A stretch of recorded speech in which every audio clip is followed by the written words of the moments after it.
এই গল্পটি হচ্ছে ৫ জন ভাইকে নিয়ে, যারা ৪ জনে বিয়ে করে একটি মেয়েকে, এবং মেয়েটিও খুব ভালোভাবে ওই ৪ জন ছেলের সাথে সংসার করে। কিন্তু যখন ৫ নম্বর ভাইটি মানে তাদের সবথেকে ছোট ভাই যখন শহর থেকে গ্রামে আসে, তখন তাদের বড় ভাই ছোট ভাইকে বলে তাকে তার ভাবিকে বিয়ে করতে হবে।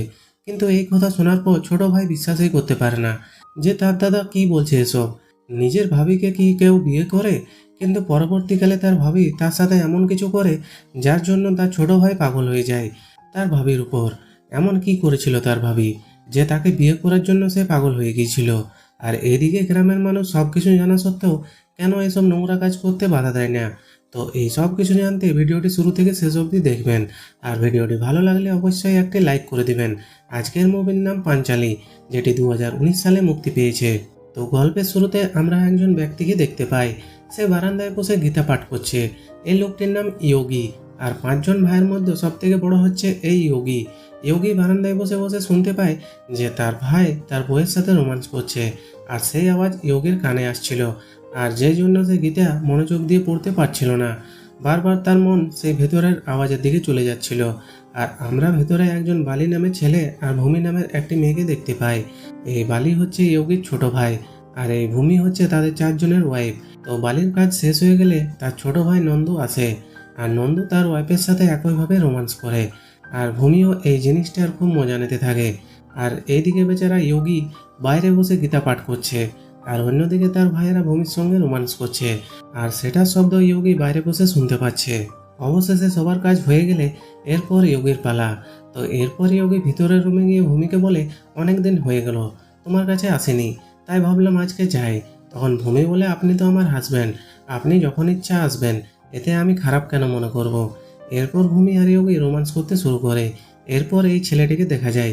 এই ছেলেটির নাম আনসু। এই ছেলেটি হচ্ছে ভূমি আর তার ৪ ভাইয়ের ছেলে। এর পরের দিন সকালবেলায় আমরা দেখতে পাই ঘুম থেকে উঠে ভূমি মাঠের মাঝখান দিয়ে হাঁটছে, আর হাঁটতে হাঁটতে একটা জায়গায় গিয়ে থামে। এরপর মাটিতে শুয়ে কি যেন ভাবতে থাকে। আর ঠিক সে সময় আমরা আগের কিছু দৃশ্য দেখতে পাই। ভূমি মাঠের মাঝখানে দাঁড়িয়ে কান্না করছে, আর তার সামনে তার বাবার মৃতদেহ পড়ে আছে। আর এইটুকু দেখিয়ে গল্পটি আবার বর্তমানে চলে আসে। ভূমি সেখানে কিছুক্ষণ সময় থাকার পর ভূমি আবার ঘরের দিকে রওনা দেয়। এরপর ভূমির সাথে মাঝ রাস্তায় একজন প্রতিবেশীর দেখা হয়। সেই প্রতিবেশী ভূমিকে বলে, শুনেছি যাদব ভাইদের জমি নিয়ে আবার গন্ডগোল শুরু হয়েছে। ভূমি তখন কোনো উত্তর দেয় না। সেই প্রতিবেশীটা তখন আবার বলে, আচ্ছা ভূমি, তোমার কি কষ্ট হয় না? তুমি ৪ জন স্বামীকে কিভাবে ম্যানেজ করো? এত কাজ করতে তোমার কষ্ট হয় না? তখন ভূমি বলে, কষ্ট মনে করলেই কষ্ট হয়, কষ্ট যদি না মনে করি তাহলে কিছুই কষ্ট নয়। তুমি যেটাকে কষ্ট ভাবছো সেটা আমার কাছে ভালোবাসা। আর আমি খুব সৌভাগ্যবান যে আমি ৪ জন স্বামীর ভালোবাসা পাই। আর খুব শীঘ্রই আরেকজন ভাই আসছে, তখন ৪ জন থেকে ৫ জন হয়ে যাবে, আর তখন ৫ জনের ভালোবাসা পাবো। আর এই কথা বলে ভূমি সেখান থেকে হাসতে হাসতে চলে যায়। আর এইদিকে দেখা যায় যোগী ও তার ৩ ভাই মিলে তাদের ঘরটাকে খুব সুন্দরভাবে সাজাচ্ছে, কারণ আজকে শহর থেকে তাদের ছোট ভাই আসছে। আর পণ্ডিতের বলে দেওয়া নিয়ম অনুযায়ী আজকেই তার ভাইয়ের সাথে তার ভাবির বিয়ে দিতে হবে। এদিকে ভূমিও বিয়ের জন্য প্রস্তুত হচ্ছিল। আর এদিকে দেখা যায় তার ছোট ভাই শহর থেকে এসে গেছে। ছেলেটির নাম জিনু। আর জিনুকে দেখে তার ৪ ভাই ছোট ছেলেটি বলে ওঠে, চাচু চাচু এসে গেছে। আর তখন মেজো দাদা বালি তাকে জড়িয়ে ধরে। আর এদিকে আনসু জিনুকে চাচা বলে ডাকছে। তাই বালি তখন আনসুকে বলে, ও এখন থেকে তোমার চাচা না, তোমার বাবা, একে তুমি বাবা বলে ডাকবে। আর এই কথা শুনে জিনু অবাক হয়ে যায়। সে তার ভাইকে বলে, দাদা ও যা বলছে বলতে দাও না। বালি তখন বলে, না, ওর অভ্যাস হয়ে যাবে, তাই এখন থেকে এটা ঠিক করতে হবে। এরপর জিনুর নান্দুর সাথে দেখা হয়। আর নান্দু তখন জিনুকে বলে, কি রে, কেমন আছিস? তখন জিনু বলে, ভাইয়া অনেক ভালো আছি। এরপর জিনু জিজ্ঞেস করে, ভাবি কেমন আছে? তখন নান্দু বলে, আরে এবার তো ভাবি বলা বন্ধ কর, আর একটু পর তো তোর বউ হয়ে যাবে। এই কথা শুনে জিনু অবাক হয়ে যায়, আর বলে, ভাইয়া আমি এই বিয়ে করতে পারবো না। আর এই কথাটি পেছনে দাঁড়িয়ে তার দাদা শুনে ফেলে, আর অনেক রেগে গিয়ে জিনুকে বলে, তুই জানিস না এটা আমাদের বংশের রেওয়াজ, আর এটা পণ্ডিতের নির্দেশ। এই নির্দেশ যদি আমরা অমান্য করি তাহলে আমাদের বংশের অনেক বড় বিপদ আসবে। আর আমরা ৪ ভাইও তো একটি মেয়েকেই বিয়ে করেছি, আমাদের তো কোনো সমস্যা হয়নি, তাহলে তোর এত সমস্যা কিসের? তখন এই কথা শুনে জিনু রেগে যায়, আর রেগে গিয়ে বলে, আমি এরকম কোনো মেয়েকে বিয়ে করতে চাই না যার আগে থেকে ৪-৪টে স্বামী আছে, আর এরকম কোনো সন্তানও চায় না যে নিজেই জানে না যে তার আসল বাবা কে। আর এরকম কথা শুনে যোগী নিজেকে কন্ট্রোল করতে না পেরে তার ছোট ভাইকে মারতে যায়। আর ঠিক সেই সময় সেখানে ভূমি চলে আসে আর চিৎকার করে বলতে থাকে, তোমরা ভাইরা মিলে যদি মারামারি করতে থাকো তাহলে আর বাইরের শত্রুর দরকার কি। এরপর ভূমি আরও বলে যে যদি আপনার ভাই আমাকে বিয়ে করতে না চায় তাহলে সেটা সম্পূর্ণ তার ইচ্ছা, এতে আপনি কেন জোর করছেন। আর জিনু একজন শিক্ষিত ছেলে, স্মার্ট ছেলে, আর আমি একজন গ্রামের মেয়ে, সে আমাকে কেন বিয়ে করবে। এইসব কথা শুনে সবাই এখান থেকে চলে যায়। আর জিনু তার ভাবির কাছে ক্ষমা চায় আর বলে, ভাবি আমি তোমাকে না জেনে অনেক উল্টোপাল্টা কথা বলে ফেলেছি, তাই আমাকে ক্ষমা করে দিও।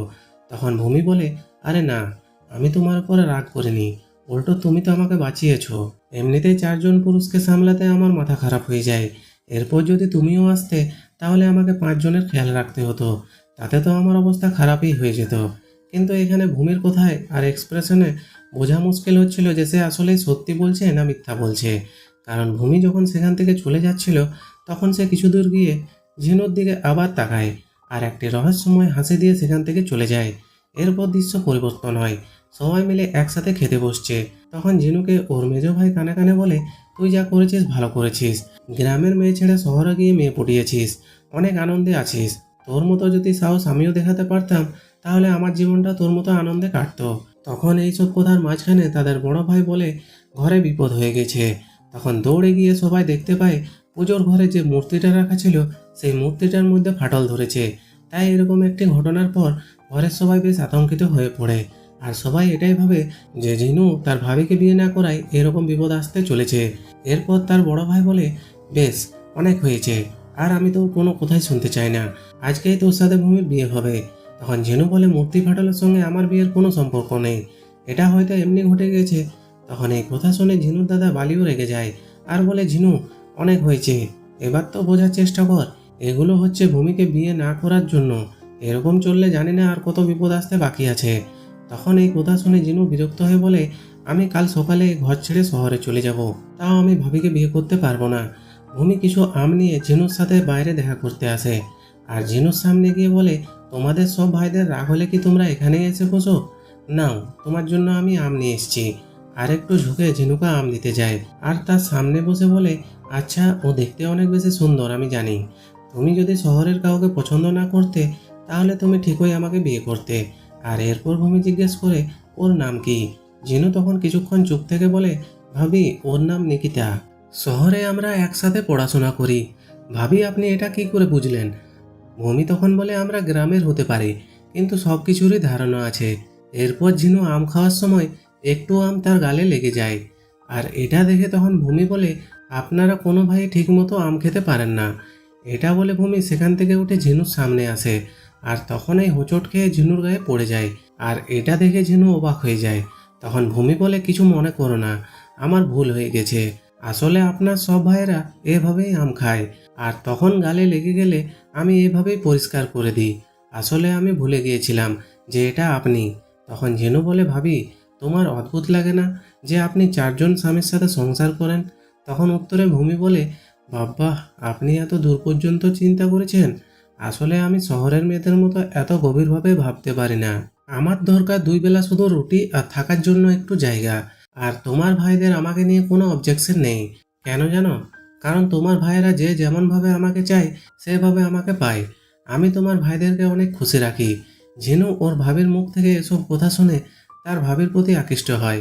এরপর ভূমি বলে, আমার ভাগ্যটাই খারাপ, কারণ আপনার মতো ছেলের সাথে আমার বিয়ে হলো না, আর কেই বা চাইবে না আপনার মতো সুন্দর স্মার্ট একটা ছেলেকে বিয়ে করতে।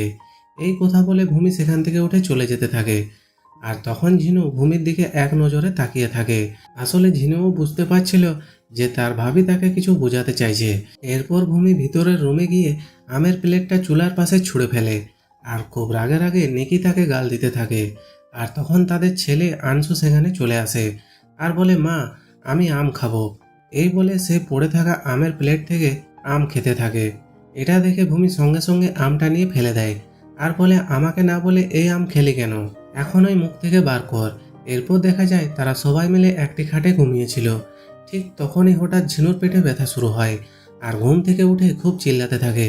তখন সবাই ঘুম থেকে উঠে যায় আর তারা তার ভাইকে নিয়ে টেনশনে পড়ে যায়। আর ভূমি তখন চিৎকার করে বলে, আরে আপনারা কি করছেন, এখানে দাঁড়িয়ে আছেন কেন, তাড়াতাড়ি শহরে যান, একজন ডাক্তারকে নিয়ে আসুন। তখন এই যোগী ও তার দুই ভাই মিলে শহরে চলে যায় ডাক্তার আনতে। এদিকে সারা রাত ভূমি ঝিনুর সেবা করতে থাকে। এক পর্যায়ে ওকে সুস্থ করে তোলে। সকালবেলায় ঝিনুর জ্ঞান ফিরলে বালি ওকে জিজ্ঞেস করে, তোর কি হয়েছিল, এরকম অবস্থা কি করে হলো তোর?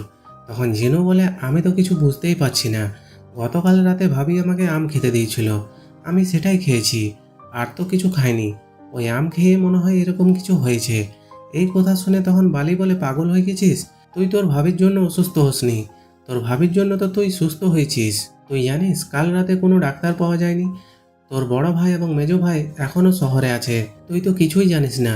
কালকে সারা রাত তোর ভাবি তোকে জড়িয়ে ধরে রেখেছে যাতে তোর কোনো অসুবিধা না হয়। সারা রাত তো তোর সেবা করে গেছে, এমন স্ত্রীর 7 জন্ম কাজ জোটে না। এরপর দৃশ্য পরিবর্তন হয়। আমরা ভূমিকে দেখতে পাই, সে আবারও ওই জঙ্গলের মাঝখানে দিয়ে হেঁটে ওই জায়গাটাতে গিয়ে বসে। এবারও সে শুয়ে শুয়ে কান্না করতে থাকে, আর ওপর দিকে তাকিয়ে তার বাবাকে বলে, বাবা তুমি আমাকে কেন এরকম জায়গায় ফেলে চলে গেলে? সেই সময় আমরা আরেকটু আগের দৃশ্য দেখতে পাই, যেখানে ভূমি ও তার বাবাকে আমরা দেখতে পাই। তারা দুজন লুকিয়ে গ্রাম ছেড়ে পালিয়ে যাচ্ছে। ভূমিকে তাড়াতাড়ি হাঁটতে বলছিল ওর বাবা, আর তাড়াতাড়ি করে হাঁটতে গিয়ে রাস্তায় পড়ে থাকা এক টুকরো কাঁচ ভূমির পায়ে লাগে। তখন ভূমি চিৎকার করতে থাকে। তখন ওর বাবা ওর মুখ চেপে ধরে বলে, মা চিৎকার করিস না, তোর চাচারা হয়তো তোর আশেপাশেই আছে। যত তাড়াতাড়ি সম্ভব আমরা জঙ্গলের মধ্যে আশ্রয় নিই। তোর চাচারা আগে এখান থেকে বের হোক, তারপর আমরা শহরে চলে যাব। এরপর সিন আবারও বর্তমানে চলে আসে। এরপর ভূমি সেখান থেকে বাসায় ফিরে আসে। এসে দেখে ঝিনু বিছানায় শুয়ে আছে, আর ঝিনুর বিছানার পাশে বালি দাঁড়িয়ে আছে। তখন বালি ভূমিকে বলে, তুমি দাঁড়াও, আমি তোমার জন্য খাবার নিয়ে আসছি, তুমি সারা রাত অনেক কষ্ট করেছো। এই বলে বালি ভেতরের রুম থেকে খাবার নিয়ে আসে তার জন্য। এরপর ভূমি সেটা খেয়ে পরে বলে, এটা কে রান্না করেছে? বালি বলে, কাল সারা রাত তোমার অনেক কষ্ট হয়েছে, তাই ভাবলাম আজকে রান্নাটা আমিই করি। ভূমি একটু খাবার মুখে দেওয়ার পর বালি জিজ্ঞেস করে, কেমন হয়েছে? তখন ভূমি বলে, তুমি নিজেই চেক করে নাও। আর এই কথা বলে বালিকে জড়িয়ে ধরে মিষ্টি খেতে থাকে। বালি তখন অনেক অবাক হয়ে যায়। বালি বলে, তুমি এখন এইসব কি করছো? তখন ভূমি বলে, করছি তো কি হয়েছে, পরশু রাতে তো তুমি আমার কাছে আসতে পারোনি, আর এখন তো বাসা খালি আছে, আর এখন সবার আসতে অনেক দেরি হবে। আর এই কথা বলে ভূমি বালির সাথে ওই রুমে যেখানে ঝিনু শুয়ে আছে ওইখানে রোমান্স করতে শুরু করে। এদিকে আমরা ঝিনুকেও দেখতে পাই, সে কিন্তু ঘুমায়নি, সে লুকিয়ে লুকিয়ে এসব দেখছিল, আর এই দৃশ্য সে খুব এনজয় করছিল। বালি এই বিষয়টা না খেয়াল করলো, ভূমি কিন্তু ঠিকই খেয়াল করেছিল যে জিনু লুকিয়ে লুকিয়ে তাদের রোমান্স দেখছে। কিন্তু তারপরও ভূমি তাকে কিছু বলে না, কারণ এটা ভূমির একটা পরিকল্পনা ছিল। এদিকে বালি আর ভূমি রোমান্স করছিল, আর ঝিনু শুয়ে শুয়ে এসব দেখছিল। এরপর আমরা দেখি পরের দিন ভূমি সকালে আচার বানাচ্ছিল ঝিনুর জন্য, কারণ ঝিনু শহরে চলে যাবে। আর তখন সেখানে নান্দু আসে। ভূমি তখন নান্দুকে বলে, খেয়ে দেখো তো কেমন হয়েছে। তখন নান্দু বলে, এত কষ্ট করে কি হবে, যার জন্য তুমি এত কষ্ট করছো সেই তো তোমার কষ্ট বোঝে না। ভূমি তখন চুপ করে থাকে।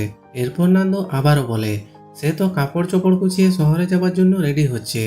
ভূমি তখন বলে, তো কি হয়েছে, ও আমাকে বিয়ে করবে না তো আচারও বানিয়ে দেবো না তাকে।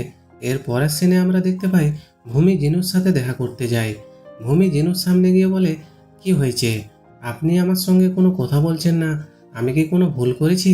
ঝিনু তখন বলে, ভাবি আপনার কাছে আমি যে সেবা পেয়েছি সেটা হয়তো দামি হসপিটালেও পেতাম না।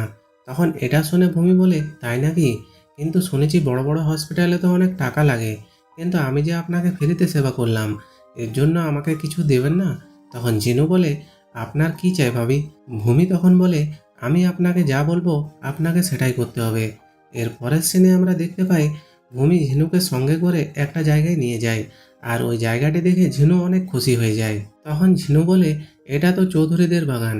তখন ভূমি বলে, এটাই তো আপনার সব থেকে পছন্দের জায়গা, শুনেছি ছোটবেলায় নাকি আপনি ঘরের থেকে বেশি এখানে থাকতে পছন্দ করতেন। কিন্তু ঝিনু বলে, এই জায়গা নিয়ে তো কোর্টে কেস চলছে, আপনি এর চাবি পেলেন কোথায়? তখন ভূমি বলে, হ্যাঁ আমি জানি যে কোর্টে কেস চলছে, সেখানে আমার একজন পরিচিত ছেলে আছে, আর সে আমাদের গ্রামে থাকে, ওরই কাছ থেকে আমি একটি চাবি বানিয়ে নিয়েছি। এরপর ঝিনু অনেক ইমোশনাল হয়ে যায়। এরপর ঝিনু বলে, আমি এই জাম বাগানের কাছে অনেক সময় কাটিয়েছি, এখান থেকে জাম কুড়িয়ে আমার বন্ধুরা মিলে একে অপরের গায়ে ছোড়াছুড়ি করতাম। ঝিনু যখন এইসব কথা বলছিল, ভূমি মাটি থেকে কিছু জাম কুড়িয়ে জামগুলো ঝিনুর গায়ে ছুঁড়ে মারে। আর এই ঘটনার পর ঝিনু অনেক আনন্দ পায়, তার ছোটবেলার কথাগুলো মনে পড়ে যায়। এক পর্যায়ে ঝিনু তখন মাটি থেকে জাম কুড়িয়ে ভূমির গায়ে ছুঁড়ে মারে, আর এভাবে দুজন মজা করতে থাকে। একটা সময় দুজন দুজনের অনেক কাছাকাছি চলে আসে, আর একটা সময় রোমান্স করতে শুরু করে। কিন্তু সেই সময় তারা শুনতে পায় কতগুলো লোক একজনকে তাড়া করে তাদের দিকেই আসছে। আর তখন ভূমি আর ঝিনু একটা জায়গায় লুকিয়ে পড়ে, আর তারা দেখতে পায় যে লোকটিকে তাড়া করে এখানে নিয়ে এসেছিল তারা তাকে খুব মারধর করছে। ভূমি তখন ঝিনুকে সেখান থেকে লুকিয়ে লুকিয়ে পালিয়ে যাচ্ছিল। তখন ঝিনু ভূমির কাছে জানতে চায় ওরা কারা। ভূমি তখন বলে ওটা হচ্ছে যাদব, আর ও যাকে মারছে ও হচ্ছে ওর আপন ভাই। আসলে এখানে জমি জায়গা নিয়ে ঘরে ঘরে ঝামেলা লেগেই থাকে। সামান্য কিছু জমির জন্য ভাই ভাইকে মেরে ফেলে। এরপর তারা দুজন সেখান থেকে আস্তে আস্তে বের হয়। আর এদিকে আমরা দেখতে পাই যাদব তার ভাইকে মেরে ফেলতেই যাবে, ঠিক সেই মুহূর্তে ঝিনুর পকেট থেকে তার ফোনটা বেজে ওঠে। আর তখন যাদব তাকে দেখে ফেলে। যেহেতু তারা এসব করতে দেখে ফেলেছিল, তাই সঙ্গে সঙ্গে যাদব তার দলবল নিয়ে তাদের পিছু করতে শুরু করে তাদেরকে মেরে ফেলার জন্য। ভূমি তখন ঝিনুকে নিয়ে দৌড়ে তাদের ঘরের দিকে আসতে থাকে। মাঝপথে ভূমি তাদের পোষা কুকুরটিকে দেখতে পায়, আর সেই কুকুরটির মাধ্যমে তাদের ভাইদের কাছে খবরটি পাঠিয়ে দেয়। আর এদিকে যাদব ও তার ভাইয়েরা একটা সময় ভূমি আর ঝিনুকে ধরে ফেলে এবং তাদের দুজনকে অনেক মারধর করতে থাকে। ভূমি তখন ঝিনুকে বাঁচাতে তার উপর শুয়ে পড়ে, আর সব লাঠির আঘাত তার গায়ে নিতে থাকে যাতে ঝিনুর কিছু না হয়। এরপর কিছুক্ষণ পরে যোগী ও তার ভাইরা সেখানে চলে আসে, আর এটা দেখে যাদব ও তার ভাইরা সেখান থেকে ভয়ে পালায়। এরপর যোগী ও তার ভাইরা মিলে ভূমি আর ঝিনুকে বাসায় নিয়ে আসে। এরপরের সিনে আমরা দেখতে পাই ঝিনু একা বাইরে বসেছিল, তখন ওর বড় ভাই তার পাশে এসে বসে আর বলে, দেখেছিস কিভাবে ও আমাদের সবাইকে আগলে রেখেছে? সে কখনো আমাদেরকে কোনো কিছুর আঘাত লাগতে দেয় না। ওইখানে সব লাঠির আঘাত ও নিজে সহ করেছে, কিন্তু তাও তোর কোনো ক্ষতি হতে দেয়নি। ভাই, এটা তো বিশ্বাস করেছিস যে ভূমিকে বিয়ে না করার জন্য এসব বিপদ আসছে? এটা বলে তার ভাই সেখান থেকে চলে যায়। এরপর ঝিনু তার ভাইয়ের বলা কথাগুলো ভাবতে থাকে। দৃশ্য পরিবর্তন হয়। আমরা দেখতে পাই মাঠের মাঝখানে ভূমি বসে আছে, আর ঠিক সেই সময় ঝিনু এসে হাজির হয়। আর সে ভূমিকে বলে, তুমি আমাদের 5 ভাইকে অনেক বেশি ভালোবাসো, তাই না? এটা বলে ঝিনু ভূমির ব্যথা জায়গাগুলোতে মলম লাগাতে থাকে। এরপর ঝিনু বলে, আমি এখান থেকে যেতে চাই না। তখন ভূমি বলে, কেন? তখন ঝিনু বলে, এটা আমার গ্রাম। আমি এই গ্রাম ছেড়ে, ভূমিকে ছেড়ে আর আমার ভাইদেরকে ছেড়ে কোথাও যাব না। আর আমাকে তোমার থেকে ভালো আর কেউ বুঝতে পারবে না। আর এই কথা শুনে ভূমি ঝিনুকে তার কাছে টেনে নেয়, আর এরপর তারা দুজন মাঠের মধ্যে রোমান্স করে। এরপরের সিনে আমরা দেখতে পাই ভূমি আর ঝিনুর বিয়ের কাজ সম্পন্ন হয়, আর তখন ঝিনুর ভাইয়েরা বেশ খুশি ছিল। আর এদিকে ভূমি তার বাবার ফটোর সামনে দাঁড়িয়ে আশীর্বাদ নিচ্ছিল। আর এরপর আমরা একটা আগের সিন দেখতে পাই, যেখানে ভূমি মাঠে বসে কান্না করছিল, আর ওর সামনে যোগীর বাবা তাকে দাঁড়িয়ে বলছিল, মা কান্না করো, মন খুলে কান্না করো, তোমার বাবা এই পৃথিবীতে আর বেঁচে নেই।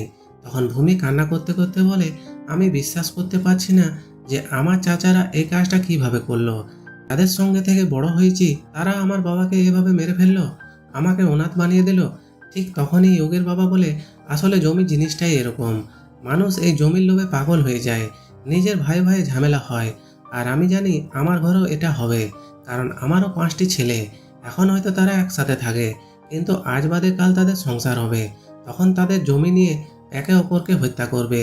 তোমাকে আমি তোমার চাচাদের হাত থেকে বাঁচিয়ে এনেছি, কিন্তু আমার ছেলেদেরকে কে বাঁচাবে? তখন ভূমি কাঁদতে কাঁদতে বলে, তোমার ছেলেদের সাথে এরকম কিছু হবে না, আমি কখনোই এটা হতে দেব না। তখন যোগের বাবা বলে, তাহলে তুমি আমার 5 ছেলেকে বিয়ে করো, তাহলে ওদের একটাই সংসার হবে, আর এই জমির জন্য কেউ কাউকে হত্যাও করবে না। আর এই কথা শুনে একটা সময় ভূমি রাজি হয়ে যায়। এরপর দৃশ্য আবারও বর্তমানে চলে আসে, আর ভূমি যোগীর বাবার ফটোর সামনে দাঁড়িয়ে বলে, বাবা আমি তোমার কথা রেখেছি। আর এর সাথেই মুভিটা এখানে শেষ হয়। গল্পটি আপনাদের কেমন লাগলো কমেন্ট করে অবশ্যই জানাবেন। আর এরকম আরও ভিডিও পেতে চ্যানেলটিকে অবশ্যই সাবস্ক্রাইব করে নোটিফিকেশন বেলটিকে প্রেস করে দেবেন, আর লাইক শেয়ার করতে ভুলবে না। তো দেখা হচ্ছে পরের গল্পে।